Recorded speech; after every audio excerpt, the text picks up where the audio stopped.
I'm going to reveal which stocks I sold in my portfolio, why I sold these stocks, and what I did wrong. But before exposing the stocks I sold, I'm going to explain why I sold these stocks despite being a long-term investor and how this has impacted my investing strategy forever. Tired of seeing the S&P 500 make an effortless 20% gain in the last year, I've been researching successful investors and their proven strategies. More specifically, what they did well to beat the market consistently. Unfortunately, the answers I found were either too vague or too inconsistent, and it left me with this one question. With the effort required to invest in individual stocks successfully, why not purchase the S&P 500 instead? Unlike the mainstream narrative of just buying an index fund, I think that every investor's situation is unique and there's no simple answer. However, if an investor can ask themselves this question and honestly answer it, then I think much can be discovered internally. So why don't I invest in the S&P 500? Short answer, I'm hubristic and stubborn, meaning I overestimate my ability to achieve an outcome and will keep doing something until I reach that goal.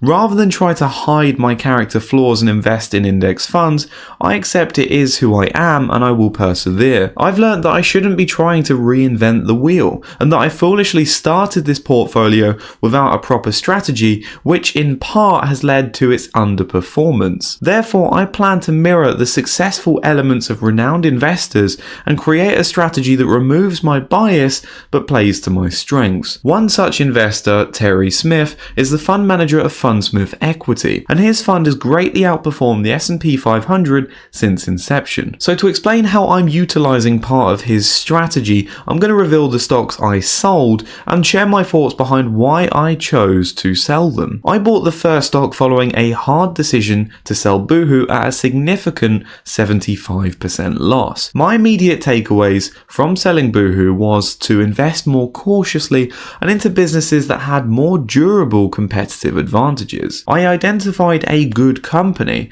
but I bought at a price that wasn't really reasonable. In fact, when I ranked all of my stocks by quality, I discovered that Diageo was the lowest scoring stock in my portfolio. Then Diageo had a profit warning, which stated a softened demand for alcoholic beverages in Latin America, and I've decided to sell. Fortunately, I remained disciplined and only held a small position of around 1%. That said, I broke the second rule of Fundsmith Equity: don't overpay. And yes, Fundsmith holds Diageo, but they bought at a much more favourable price. Therefore, I sold this stock for a loss of around £20, which probably amounts to around 2 pints in London and is pennies compared to what happened to this other stock. So what went wrong with the other stock? This time I paid more attention to finding good value on a business.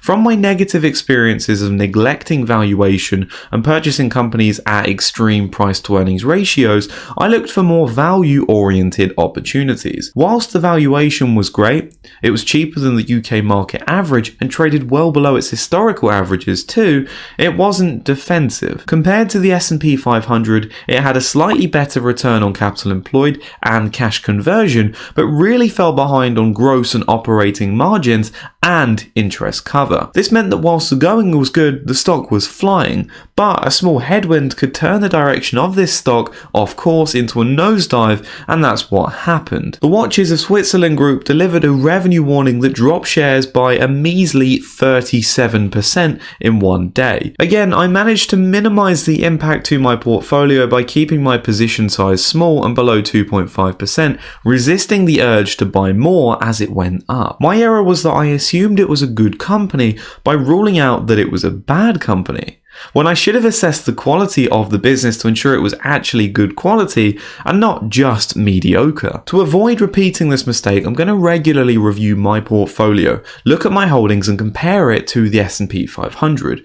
It's easy to become complacent when a stock is up, but before you know it, you could be sat on an unnecessary loss. Overall, this loss was £132.79 or minus 27.4%. Now that I've sold these stocks, what am I doing with my my spare cash. As usual, you can check my full portfolio by clicking the link in the description down below. In order to trace the performance of the S&P 500, it would be wise to be invested in some of its biggest holdings, which brings my attention to the Magnificent Seven. These stocks are Microsoft, Amazon, Apple, Meta, Alphabet, Nvidia, and Tesla. Oddly, it appears we are in a rare stage in time where the largest companies in the world are driving a majority of the growth. And it's hard not to like these mega caps. They are in a fantastic position to dominate many industries. However, I find it troubling to invest in these companies with such lofty valuations. Except one. This stock has a maximum quality score, meaning it's ahead of the S&P 500 average by 5 different performance metrics. I think that it's very well placed in a great financial position with a wide moat. Whilst it's not the most diversified, growing the fastest, or the highest margin of the Magnificent Seven, it is a strong contender for each. Boasting a price to earnings ratio of 23.8 times, it's lower than the rest of the 7. There are some concerns over its continued dominance in the search market, but I think these fears are overstated and it has become behavioral to use Google. I have bought an additional 2 shares of Alphabet, bringing the position size in my portfolio to 8.6%. Over time, I'd like to double this exposure. However, you may be more interested in dividend investing. So recently I've created a new dividend portfolio. To find out more, click here.